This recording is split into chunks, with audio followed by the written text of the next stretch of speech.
and welcome to Ask the Source. I'm your host, Josh Reinstein, and we're here in yet another beautiful day in Jerusalem on our rooftop studio. My guest today is Moshe Koppel, the founder and CEO of the Kohelet Policy Forum. Moshe, thank you for being on the show. It's my great pleasure to be here. Thanks for having me, Josh.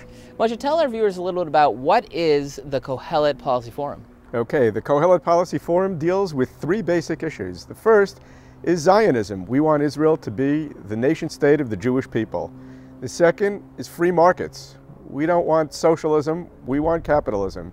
And third, good government. We don't want the government run by bureaucrats. We want the government run by elected officials. Those are the three areas that we work in, and we try to educate decision makers in the Knesset, in the government, to do things the way we think they should be done.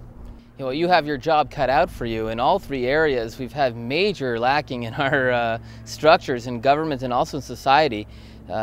Israel is a socialist country. Its government is not representative. It's on a partyless system. What are some of the issues that you're taking on to make changes in these areas? Okay, we're working in several different areas, as I said.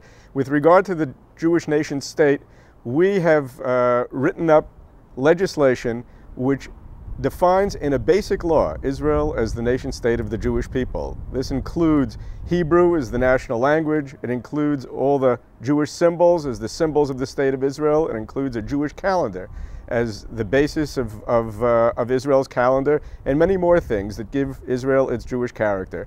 That bill which we wrote, has been put forth by several members of the Knesset and is moving forward now. That's one area, but there are several others which we could talk about.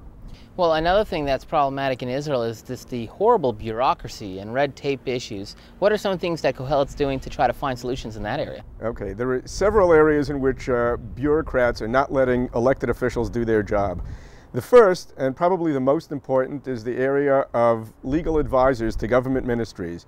In Israel, due to a very strange decision by the Supreme Court many years ago, legal advisors are not in fact advisors. They're actually the bosses of their ministers. An opinion by a legal advisor is binding in Israel. We are working now on a bill and trying to move it forward within the Knesset that would make advisory opinions just that, advisory and nothing more. It's going to be hard work, but we're working at it. You know, here in Israel, it's completely socialist in the way society works. You know, the taxes are out of control here, and people really believe that the government's job is to give them a living in many respects. What are some of the issues in that area that you're using Kohelet to tackle? That's absolutely right, Josh. Israel does have a socialist tradition, which is slowly being overcome in recent years, but there's a long way to go. We're working in many areas of cleaning up socialism and trying to bring around free markets. I'll just give you one example, which we've had some success with. There are many cartels, especially in the food industry. Only a small number of companies favored by the government are allowed to work in the area.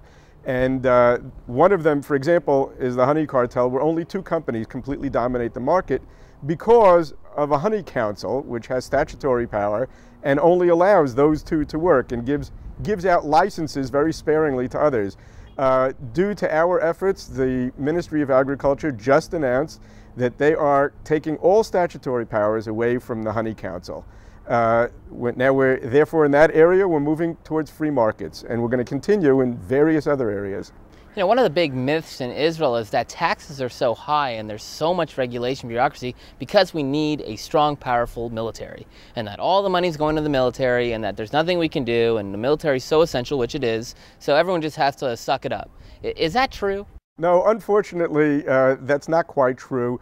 The military budget in Israel is quite high, but certainly not high enough to justify the kind of high taxes and government regulation that we have in Israel. No, we could certainly lower taxes and we could certainly limit regulation without harming Israel's security one bit. I was told actually that the military budget, a third of it, is just going to entitlements and packages for people who are retiring. It doesn't even go to the active military. In fact, it is going to pensions. Officers in the Israeli career officers retire at the age of 45 with full pensions, and then they go on and take other jobs while they're getting their pensions. This is the kind of thing that has to stop.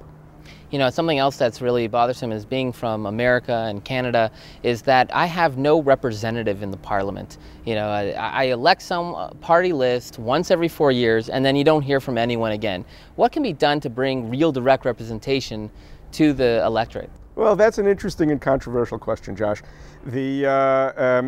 The question of whether proportional representation or direct election of officials is preferable is one that I don't want to get into now because there are very subtle arguments here. But one thing does need to be pointed out, and that is that even if you use a proportional method, it's very important that you choose individual representatives in the Knesset so that a member of Knesset has responsibility to his constituents.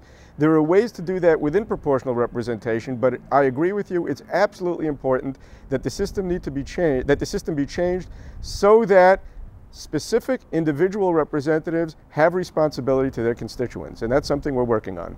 Moshe, there are literally tens of millions of people watching this show. What message do you have for our viewing audience? The important thing is that Israel be strong, that Israel be the nation state of the Jewish people and represent the interests of the Jewish people all over the world. The way to make that happen is not to give more power to government bureaucrats. The way to make that happen is to give more power to the citizens of the state of Israel who know what's good for them and what's good for the Jewish state and what's good for the Jewish people. Thank you, Moshe, for being on the show. Oh, it's been a great pleasure. And thank you for tuning in to Ask the Source. I'm your host, Josh Reinstein. Now back to the studio.